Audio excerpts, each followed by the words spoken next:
ఫిబ్రవరి 2025లో భారత సైన్యం మరియు భారత వైమానిక దళం నిర్వహించిన ఉమ్మడి వైమానిక వ్యాయామం పేరు ఏమిటి? వింగ్డ్ రైడర్స్ వ్యాయామం, గగన్ శక్తి వ్యాయామం, యుద్ధ అభ్యాస వ్యాయామం, వాయుశక్తి వ్యాయామం. ఆన్సర్ ఆప్షన్ ఏ, ఎక్సర్సైజ్ వింగ్డ్ రైడర్స్. భారత సైన్యం మరియు భారత వైమానిక దళం తూర్పు థియేటర్లో ఎక్స్-వింగ్డ్ రైడర్స్ను నిర్వహించాయి. ఇంటర్ సర్వీస్ సినర్జీని మెరుగుపరచడానికి ప్రత్యేక వైమానిక కార్యకలాపాలపై ఈ వ్యాయామం దృష్టి సారించింది. ప్రణాళికాబద్ధమైన ఇంటిగ్రేటెడ్ థియేటర్ కమాండ్కు కీలకమైన ఇంటర్ ఆపరేబిలిటీని పెంచడం దీని లక్ష్యం. ఇంటర్ ఆపరేబిలిటీ వివిధ సాయుధ దళాలు ఒకరి ఆయుధ వ్యవస్థలను సమర్థవంతంగా ఉపయోగించుకోవడానికి అనుమతిస్తుంది. ఈ వ్యాయామంలో ఫిక్స్డ్ వింగ్ మరియు రోటరీ వింగ్ ఎయిర్ క్రాఫ్ట్లను ఉపయోగించి వైమానిక ఇన్సర్షన్స్ టెక్నిక్లు ఉన్నాయి. ప్రత్యేక వైమానిక కార్యకలాపాల కోసం చినూక్ హెలికాప్టర్లను ఉపయోగించారు.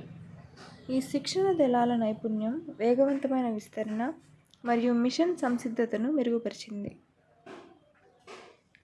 IIES TRPG ఇండియా కాన్ఫరెన్స్ 2025కి ఆతిథ్యం ఇచ్చే నగరం ఏది? New Delhi, Chennai, Hyderabad, Kolkata. Answer option A, New Delhi. IIES DARPG India conference 2025 ఫిబ్రవరి 10-14, 2025 వరకు న్యూఢిల్లీలోని భారత్ మండపంలో జరుగుతుంది. కేంద్ర మంత్రి డాక్టర్ జితేంద్ర సింగ్ ఈ కార్యక్రమాన్ని ప్రారంభించారు. IIES DARPG అంటే international institute of administrative sciences మరియు department of administrative reforms and public grievances.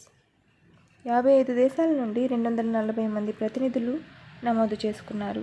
తదుపరి తరం administrative reforms reaching the last mile అనేది థీమ్. ఈ కార్యక్రమం ప్రజా పరిపాలన, పాలన మరియు విధాన రూపకల్పన ఆవిష్కరణలపై దృష్టి పెడుతుంది. భారతదేశం మొదటిసారిగా IIES కాన్ఫరెన్స్ను నిర్వహిస్తోంది. అలా చేసిన మొదటి దక్షిణాసియా దేశంగా నిలిచింది. సత్కోషియా టైగర్ రిజర్వ్ ఏ రాష్ట్రంలో ఉంది? Madhya Pradesh, Rajasthan, Gujarat, Odisha. Answer option D, Odisha. ఒడిషాలో సాంబార్ యొక్క మొట్టమొదటి క్యాప్టివ్ బ్రీడింగ్ సత్కోషియా టైగర్ రిజర్వ్లో జరుగుతుంది.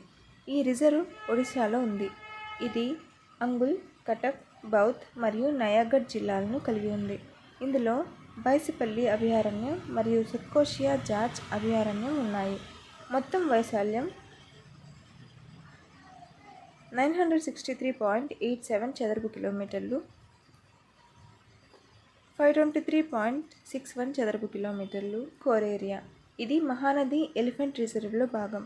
సత్కోషియా దక్కన్ ద్వీపకల్పం మరియు తూర్పు కనుమల సమావేశ స్థలంలో ఉంది.